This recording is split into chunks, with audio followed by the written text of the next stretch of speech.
And so James did the right thing. She actually put in a protective order 2 months before she was killed. But advocates, they tell me that when there is abuse and a weapon in the home, the chances of a homicide are that much greater. Second Lieutenant Holly Lynn James was killed by her husband in the summer of 2008.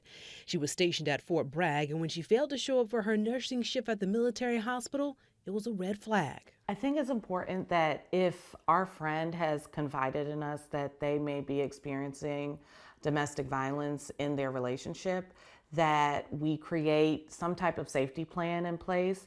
Authorities discovered her apartment was destroyed by fire and her body was found miles away. It was revealed that 2 months before her death, James filed a protective order against her husband, John Wymunk, who was a Marine.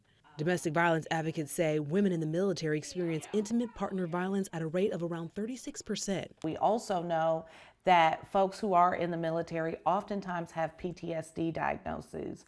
And with that PTSD diagnosis also leads to increased chance that that person may also either be abused or may also themselves perpetrate abuse. Wymunk and a fellow Marine were charged with James's murder.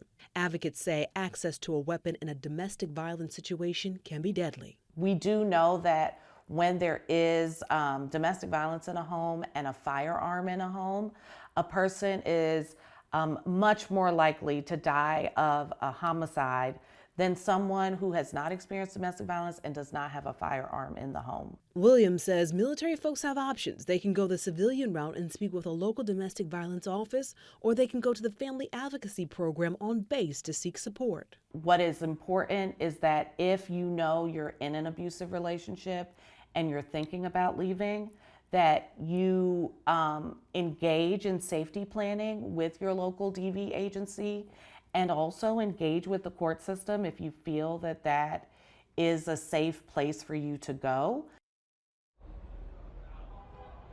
So again, that emergency planning and escape plan is so necessary, and that's why Williams wants people who may be experiencing abuse in the home to connect with somebody either on base or in the community so that they can create that emergency plan and get you out of that horrific situation. We, of course, have more resources available on our website, abc11.com.